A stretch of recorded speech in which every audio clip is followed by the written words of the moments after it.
Good afternoon. Welcome to today's CWSI panel discussion.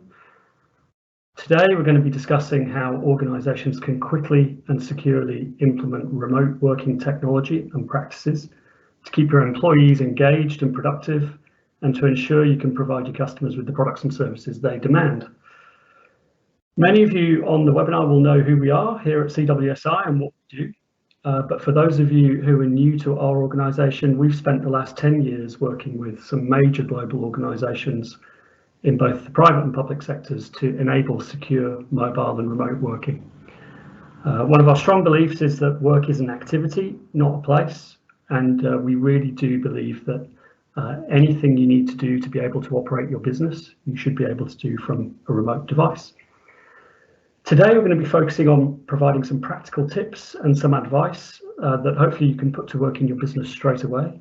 And we're going to be answering some of your questions that you might have about remote working and remote working technologies. The webinar is being recorded today, and the recording will be made available to you all after the session. You can also enter questions for the panel at any time during the webinar. There's a console there on the right-hand side of your screen that you should be able to see, and I'd encourage you to do so during the session.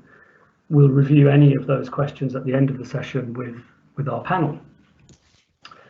Like many other people at the moment, and I'm sure many of you, we're all currently working from home, and we're all running this webinar remotely from numerous locations in the UK and Ireland. So we're all adapting to the new normal. And let's hope that our internet service providers can keep up with that. But we'll have a bit more on that later in the panel discussion.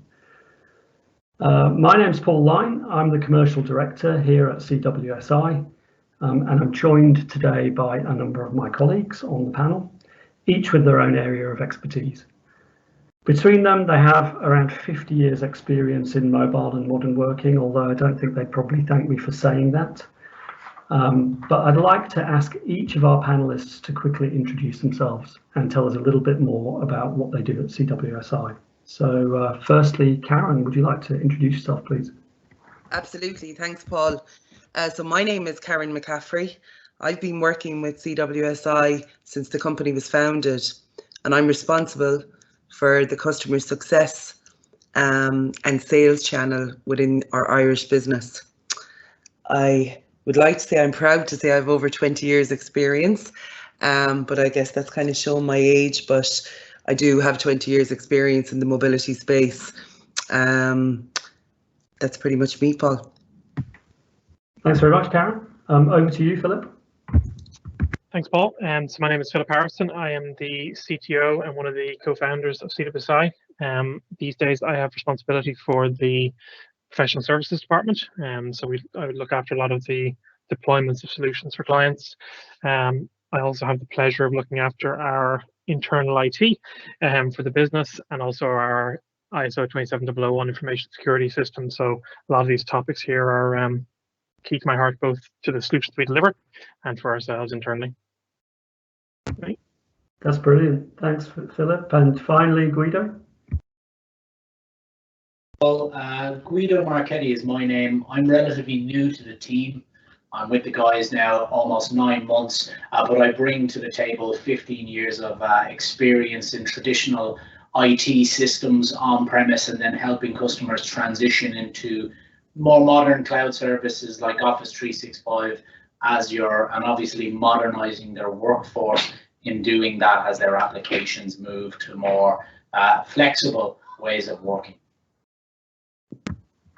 That's great. Thanks to you all for those introductions, and good afternoon to you all. It's a pleasure to be moderating today, and thanks for taking part and sharing your insights. So just kicking off with the first question. For many organisations, the immediate priority is going to be getting as many employees as possible, as productive as possible, as quickly as they can. A lot of organisations won't really know where to start. So, Karen, for the first question for you, where should organisations start?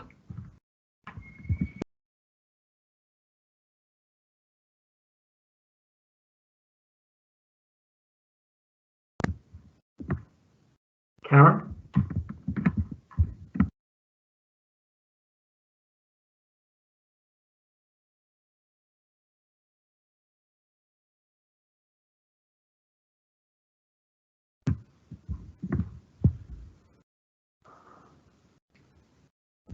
Karen on mute, Paul.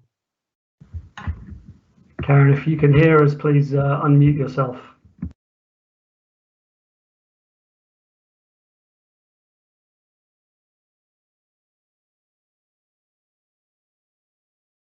On a most basic level, your employees that can work from home and the most important tasks that need to be done. It's very much a case of pulling that back to basics, to really look at the core basics and linking it really to Maslow's hierarchy of needs. You know, do people have a device to work from? Do they have connectivity? Do they have a phone? Can we just get them to the first point of actually just being able to work?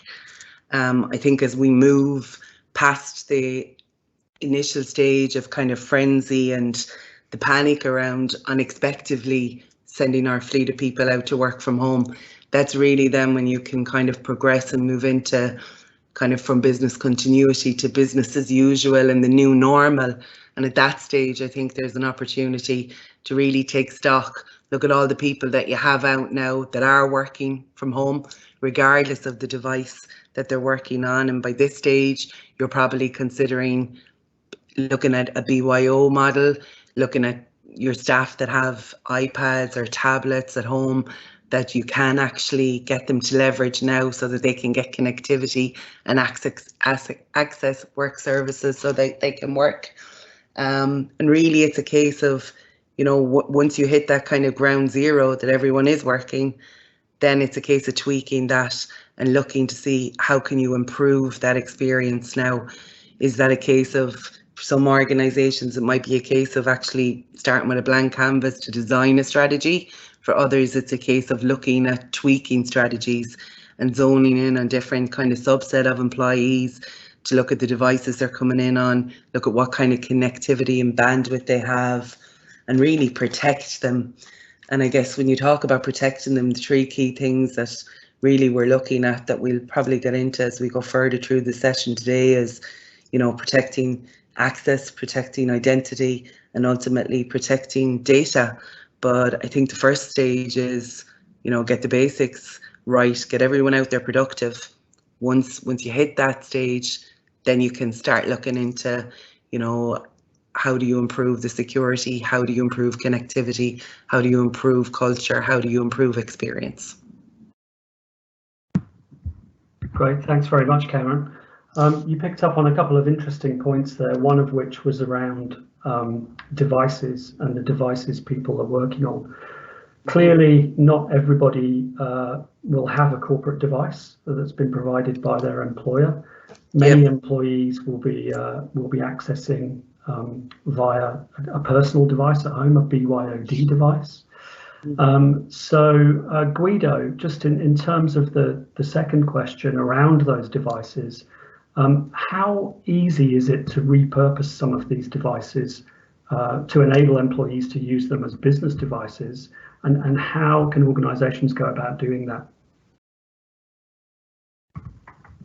It's a really good question, Paul, and I suppose there's a couple of angles to the answer, and there are a few things that feed into how easy it can be. You can make it as difficult as you want it to, or alternatively, you can actually achieve quite a lot in a very efficient way.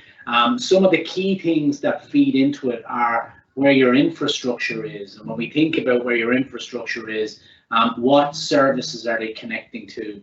An awful lot of our customers today are using cloud services, and as we know, by default, these type of services are easier to connect to. They're out of the box, ready to play with all type of device and OS. So whether it's Android, iOS, or indeed Windows, you can easily connect to these services with usually just a username and password. So the ease of it can be quite straightforward, and obviously then helping people to enable end users to work in the ways that they need to, that can be supported with the use of those devices. So the infrastructure is a key component.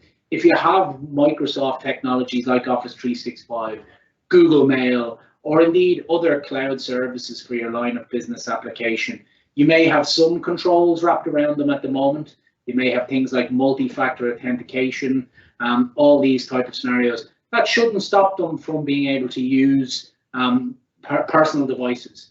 That also then depends on another element of your infrastructure. If you do have a unified endpoint management tool, or indeed an enterprise mobility management tool in place, you may require them to, as it's configured today, enroll in that platform in order to get access to the services. But again, that can be tweaked, that can be made a little bit easier. Looking at creating a bring your own device policy that gives them the guarantee that their device isn't going to be wiped. It's just going to manage applications. So in our language, we call that MAM for short, where we mobile application manage. Or in some cases, depending on the platform that you're using, like with Mobile Iron, you could go down the road of containerizing, where you force them into a particular scenario. That does make it a little bit more complicated. So I think keeping it simple and enabling a BYO policy that just maybe looks after certain applications and guarantees the potential safety of those applications, but gives people the ease of access. And again, coming back to the infrastructure piece, if you're using technologies like Office 365 or anything that's accessible via the web, are there web-based options for accessing these services? If so, we know that all devices now with a valid username and password can connect to those. And we would expect at this stage, I know most customers I deal with have, again, as I said, a minimum of MFA. So making sure that they just understand that process, because that could be new to some people. They may not have ever used this before. So just making sure that they understand what that process is will be key to enabling these guys to work.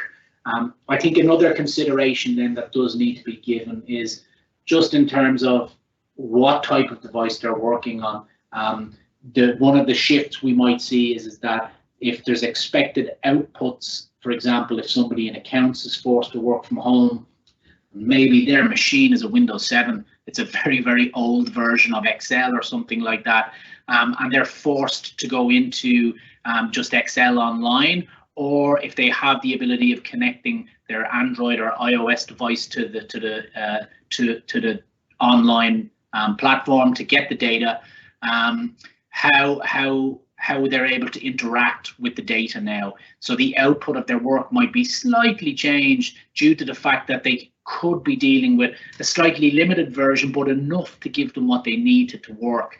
It may not be a full-blown experience, but it will give them more than 60 to 70% of the tools that they need to be able to operate. And then, of course, at the back of all of this, you've got just some slight little risks, which I think we'll talk about more so when we go into the applications piece and things that need to be concerned. But for me, it's very possible to enable these devices, whether they're personally owned or corporately owned, to connect in. Personal being a little bit easier than people probably think, to be honest. That's great, Guido. So in summary, I think what you're saying is that using the tools that your employees may already have at home, the personal tools, is a valid strategy for coping with the kind of scenario we're in right now. Would you say that's right? It is a valid strategy. Yes, there are some considerations to be given to it. Obviously, you need to think about the access to the data, etc., that they have. But certainly, I think in these unprecedented times, it is a valid strategy. With a small bit of thought and the right type of planning, you probably already have a lot of the tools to enable it, and then securing it doesn't have to be the most complex thing either. There are simple tools like MFA, I've already referenced that, to bring in place. If you do have tools that help you manage devices, managing applications rather than the device could be a clever way of doing it. And yes, it will be my answer in short, Paul. I definitely think it's a valid strategy for people to consider to enable people working from home. Unknown participant is now joining. Thanks, Guido. And it's also a lot cheaper, I would guess, than suddenly having to go out and purchase a whole lot of extra corporate devices to provide your employees, which you are which in these times when cash flow is critical for businesses is also another big plus to a strategy like that. Correct, Paul. Yeah, correct. And we also are seeing severe limitations within the hardware channels in terms of sourcing new hardware. So you are correct. There's a huge financial benefit to this as well for customers in these times. Okay, thanks, Guido. So moving on to a slightly different area now. We've touched on, how to kickstart things, what kind of devices people might have lying around at home. So moving on now to connectivity. Connectivity really is key to being able to get any work done when you're working remotely. As somebody who's worked remotely almost full time for the last couple of years, I can certainly attest to that. Obviously, people working remotely are not going to have the typical corporate network to rely on. They're going to be dependent on things like home Wi-Fi and cellular mobile data networks.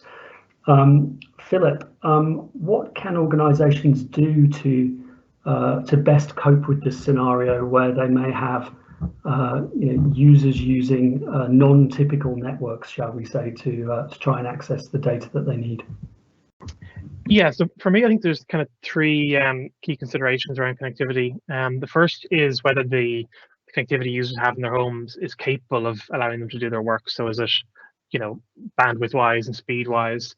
I think in the vast majority of cases these days it will be, but you'll definitely come across edge cases of people who are out in the country and stuck on satellite broadband or very low speed DSL connections.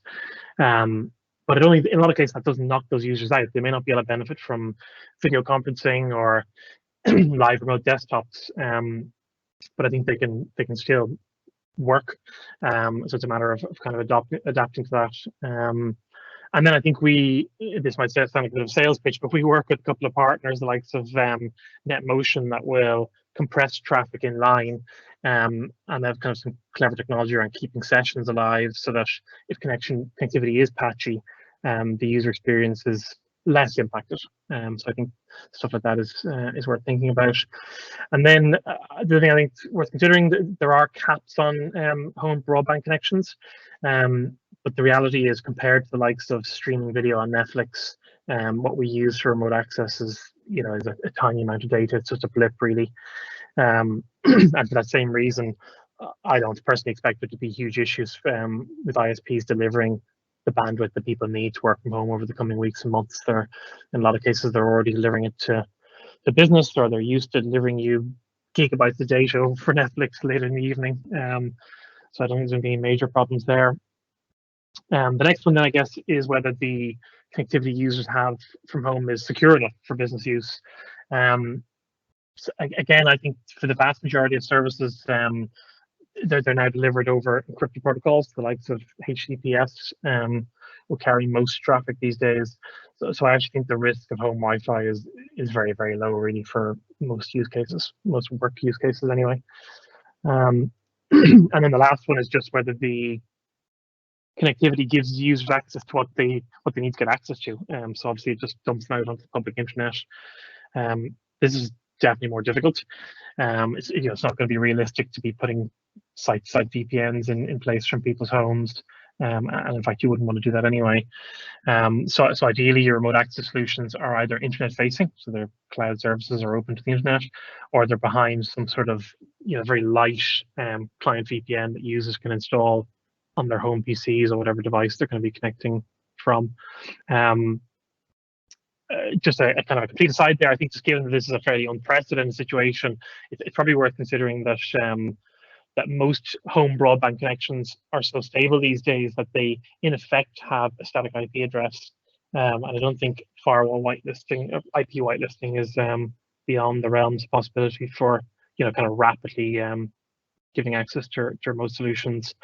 And then again, coming back to the solution I mentioned earlier on, the likes of NetMotion, and there's a few other out there that offer off-the-shelf client VPN solutions that can be rolled out in a couple of hours, but are secure enough that they're already in use by large enterprise. So those are the three things I would think about there. Fantastic, Philip. Thank you very much. It's a very comprehensive answer there. Just an aside, do you expect users, I mean, I know you said that most home broadband connections you think are pretty robust these days. Do you expect users to be using mobile and cellular networks more? Do you think we'll see an increase in traffic there? I'm sure that'll be the case. Yeah, I think there's obviously going to be people who, for whatever reason, don't have home broadband. And I'm sure there's going to be an element of people who don't want to use their home broadband because they think they should be using their company supplied and company paid for connection. So I think in as much as possible, it would be good to encourage users not to do that. If there's ways they can use their home broadband, they're going to be much more effective at doing their work. I think we've already seen a couple of mobile carrier issues during the week there. You know, their networks aren't necessarily built for people watching Netflix all day, every day. So yeah, I think we need to utilize home broadband networks as much as possible. Thanks, Philip. If only we had 5G here already, things might look a little bit different, but yeah, in a couple of years' time, then I'm sure we'll be in that position. So thank you. So moving on from connectivity, and Guido, you touched on this previously when we were talking about applications. Clearly, users need to be able to access a range of applications these days to be really productive. How can organizations make these easily available, and how can they make sure that they are secure in the scenarios we're looking at? A really good question again, Paul, and it's one that I think challenges everybody, because we've seen a substantial shift in the last 5 to 6 years of cloud coming into our environments, and the overall architecture of IT infrastructure drastically transforming, where in the past everybody had the firewall, all of our applications sat in behind it, and we all knew that it was relatively safe. Whereas now we're seeing a blend of where the applications are living. So for most of us now, we see communication tools like email already shifted into the cloud. And with that, then there might be an element of file storage tied into that. Some line of business applications like CRMs, etc. Some may be on-premise, some may have gone cloud-based. And then, of course, certainly in this week, we've seen a massive rise in collaboration tools like Microsoft Teams, like we're using now today. Indeed, alternatives to that like Zoom. And I think even quite recently, I noticed an article from Facebook where Mark Zuckerberg was referencing the fact that even WhatsApp video calls have just gone off the chart in terms of usage, which is a really interesting bit of insight into how people are coping. And I suppose it comes back to making sure that people can access, as you said, what it is that they need, and then understanding what it is they need is how you then go about structuring your defenses and policies and getting yourself in the right type of order. In terms of where we find ourselves today, already, as I said, if you're using tools like Office 365, Google Mail, huge amount of these have multi-factor authentication built in. If you haven't turned it on yet, do give it some consideration to turn it on. It'll help just reduce the risk in terms of identity theft and losing access to certain things that way.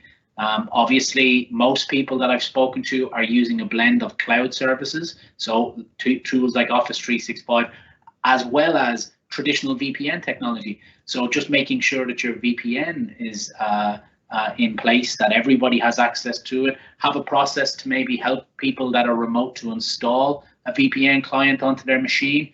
I know that that's something quite a few people have been doing this week. IT teams are under phenomenal pressure to try and get that done.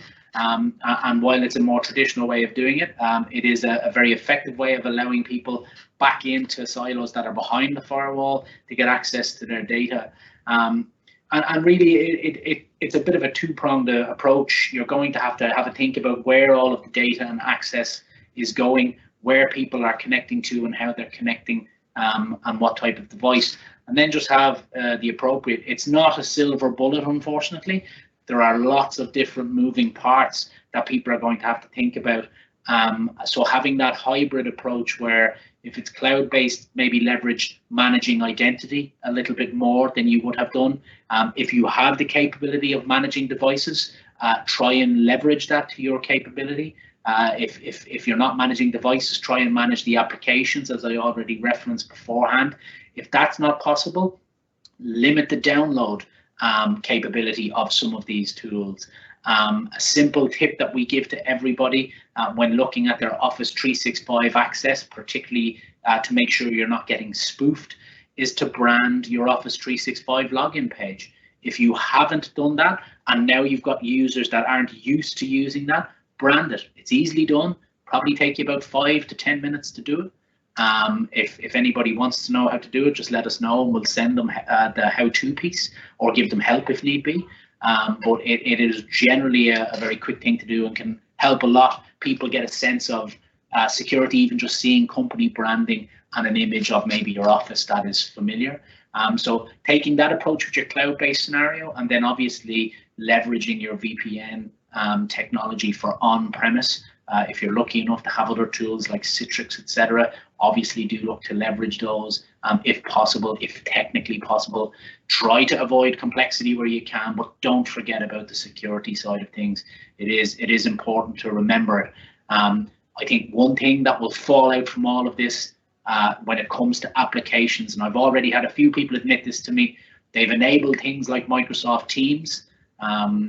We've seen a huge increase of usage in that across our own base, probably helped by the fact that there are free offers on all of these collaboration tools at the moment from Microsoft, Zoom, Cisco, all of them really.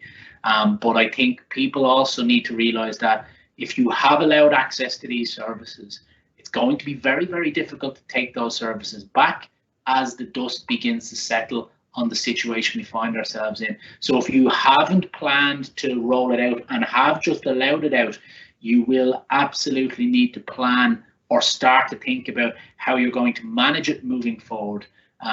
Because what's going to happen is you're going to find organic growth and organic use cases will be found for these technologies, and trying to take something like that back from your end users when everything is done and dusted is probably going to be a bigger challenge as well, something that people haven't probably started to think about. And that's where I'm kind of at with that at the moment. Thanks very much, Guido. So the genie is out of the bottle, is what you're saying there. But I think some great insights there and some really useful practical tips. So thanks very much for that answer. We have touched on security in a couple of the other questions that we've covered, but at the moment, the primary consideration probably is productivity for a lot of organizations, but that doesn't mean that security can be overlooked. Regulations like GDPR are not going away, they're not going anywhere. We still need to be cognizant of them.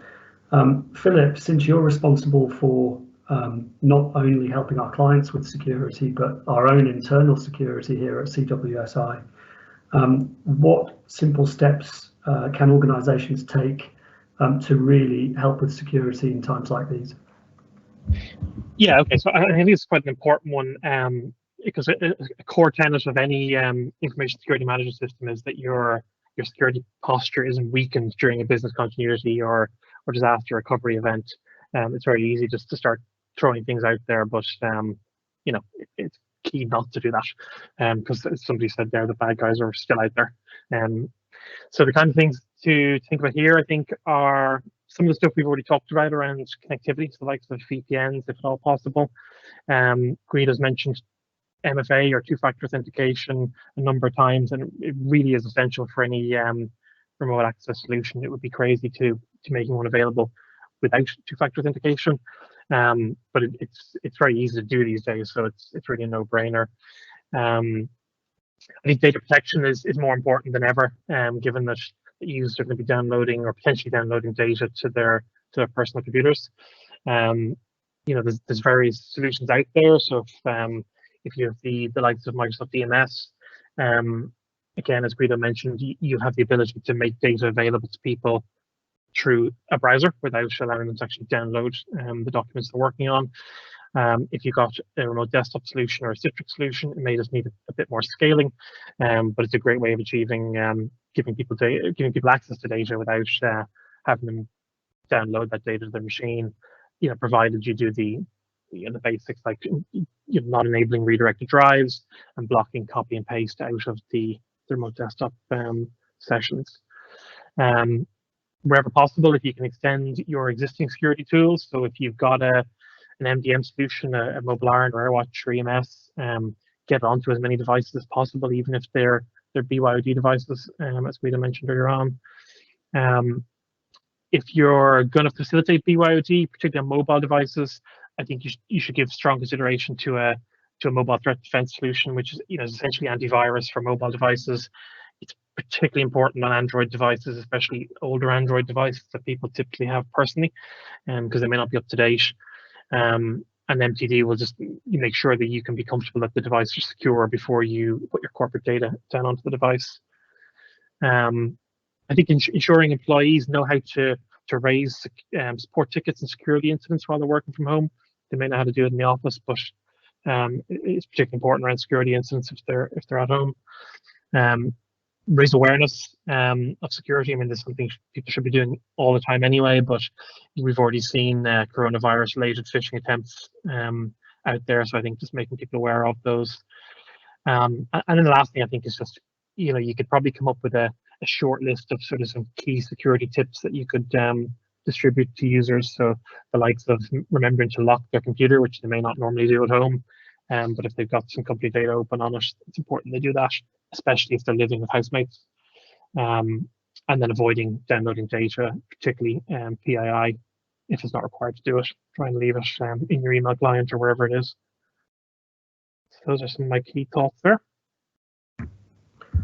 Excellent, thank you, Philip. A little bit ironic that we're talking more about antivirus as a result of obviously a major virus, but I think some really good, helpful and practical security tips there. So thank you very much. Karen, we're going to come back to you for the penultimate question. We've just got one more after this, but we've talked a lot about technology so far.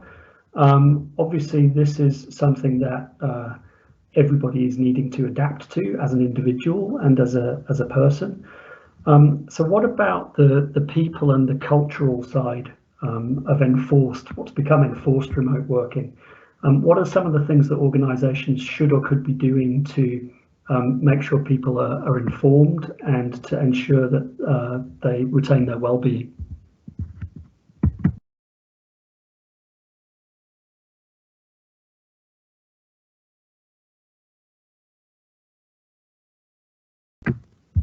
Karen, you may be on mute there, I think. If you could unmute yourself, please.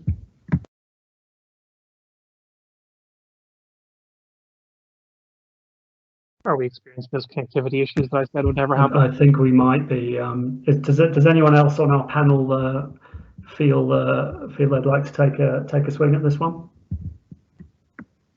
I don't mind chiming in, and maybe Philip, you might chime in with a little bit more as a person who carries some responsibility for people and an organization. But certainly, Paul, I think organizations, and I think we're seeing this with people willingly embracing the situation. Unknown participant is now exiting.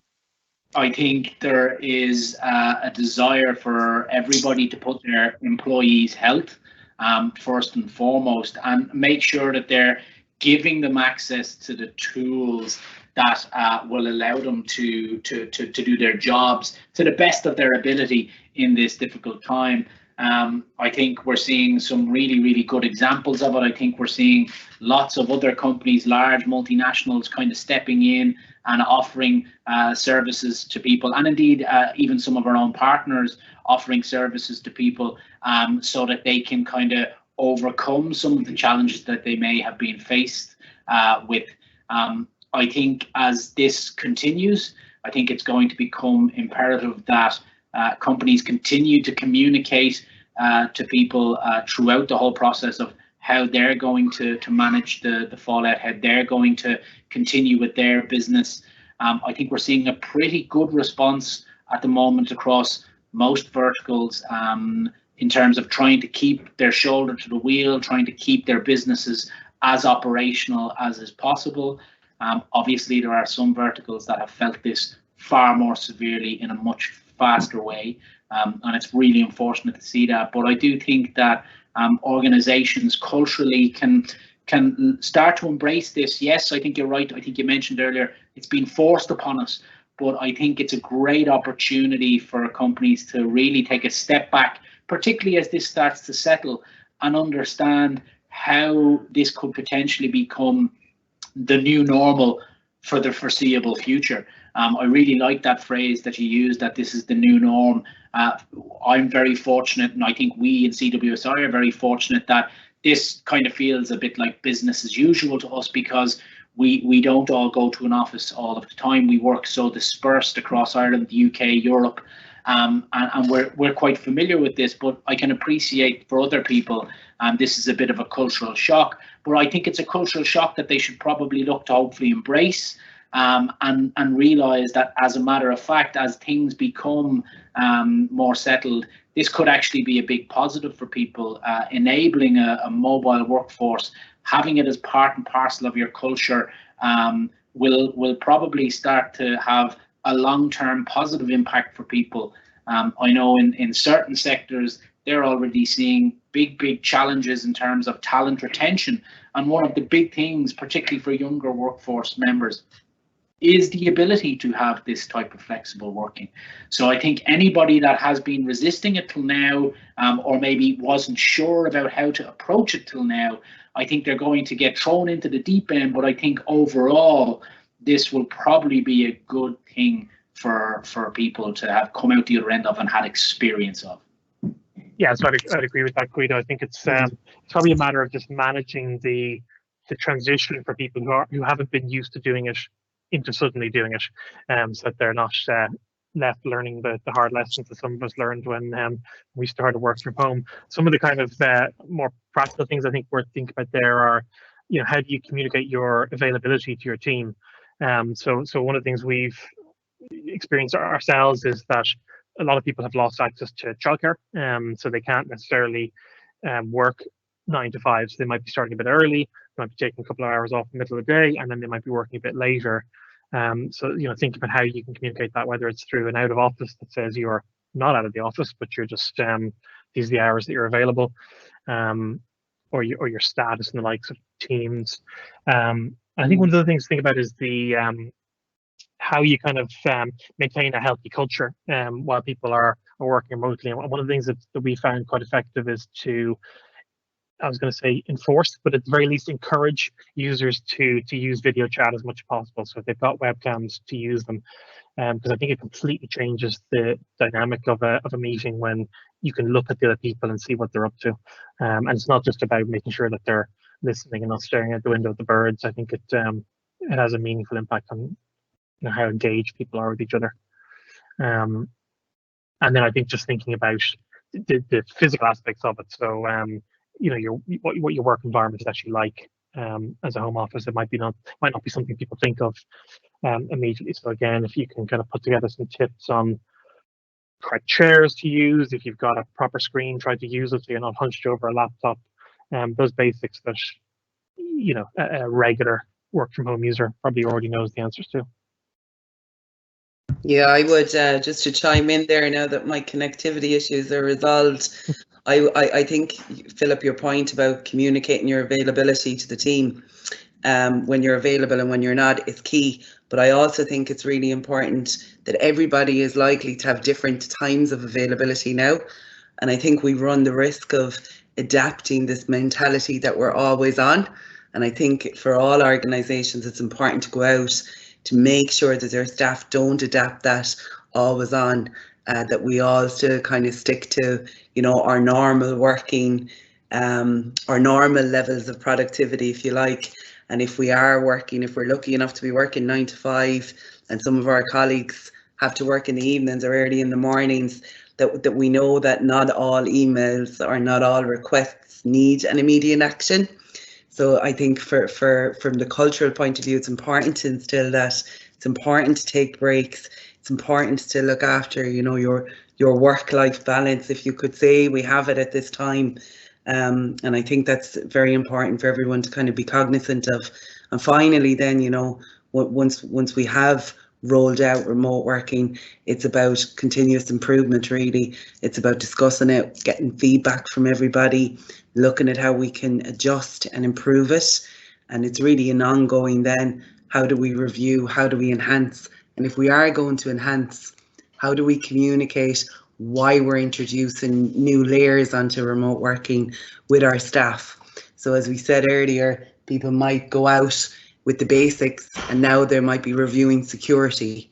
So if you are looking at putting in new solutions or extra layers to communicate why and communicate what does that give me as an employee, why is that something I should really want as well, as opposed to just being something that an organisation wants to drive. Welcome back, Karen, and thanks for that answer, and thanks to you, Guido, and Phil, for your contributions there as well. I did see one of our partners was doing a virtual team coffee morning the other day, which I thought was quite an innovative way to try and keep some of those softer elements of culture working through these through this kind of remote working perspective. So some good tips there, good practical tips. Okay, so final quick question, and Philip, this one's directed to you, but we touched on the fact that you know, a lot more remote users may be needing support, IT support from their IT teams.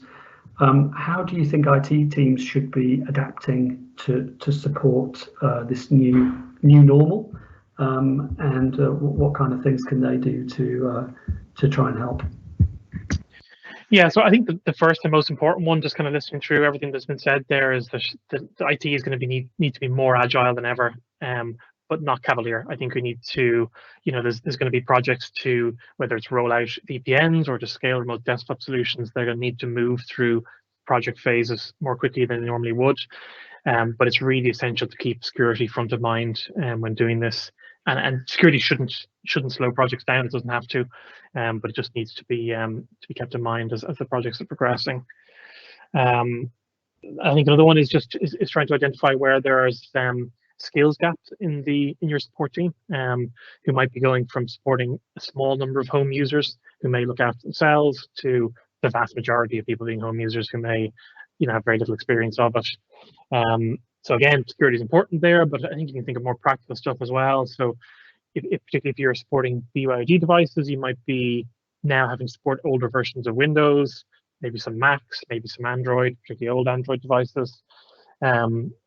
You might be dealing with the sort of random issues that home users often come up with, so the likes of weak Wi-Fi or speed issues when they're trying to do video conferencing just because their broadband's not capable of it. So there's definitely a bit of a skill set around dealing with those kinds of things in people's homes.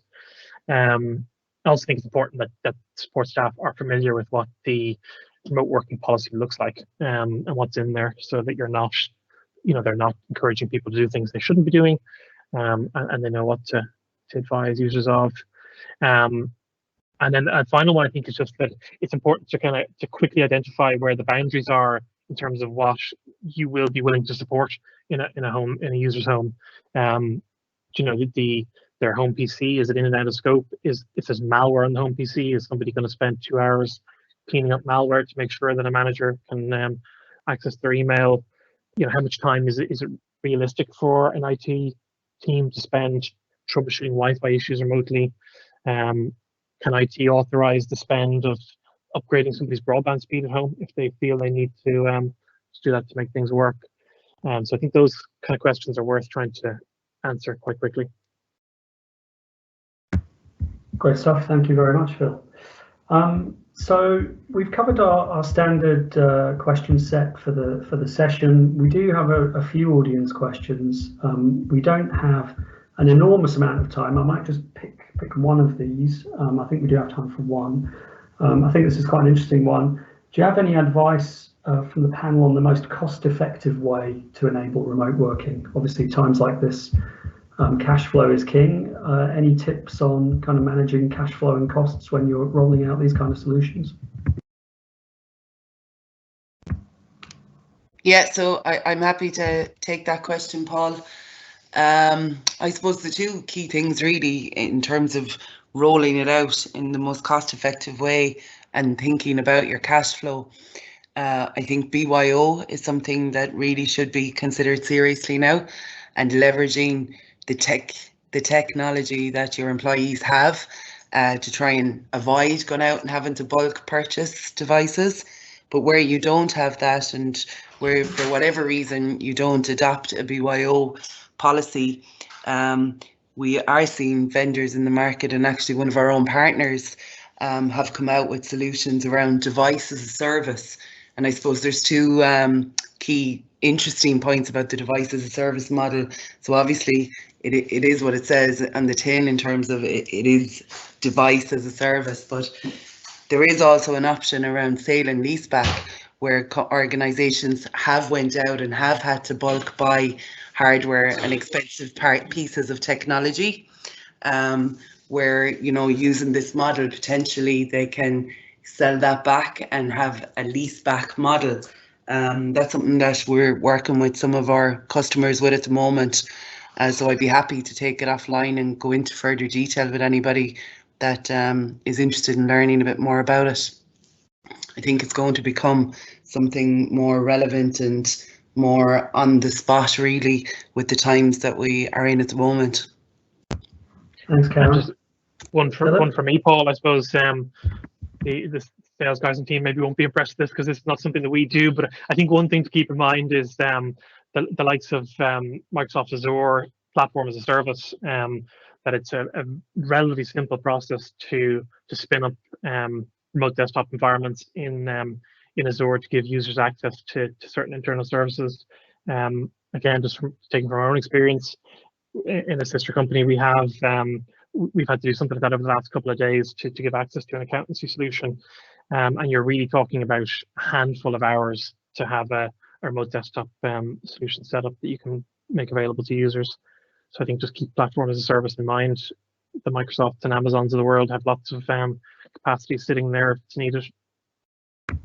Great stuff. Thanks, Phil. And I think, Guido, you mentioned earlier a couple of vendors who have, you know, obviously looked at the situation and said, well, you know, let's try and help out a little bit here and let's offer our services for free for a limited period. You know, in some cases that might be a month or 3 months, or in some cases longer, even 6 months. So worth looking out for some of those deals as well, I guess.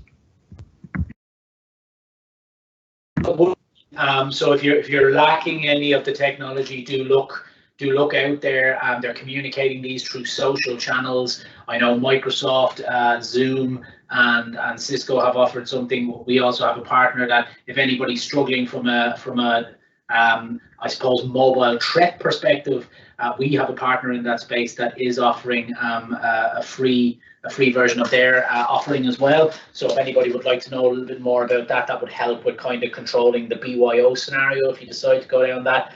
And again, I would just try to echo, look to some of the technology you already have and see if there's something that you're not using, turn it on, but heed all of the advice Philip gave around the security.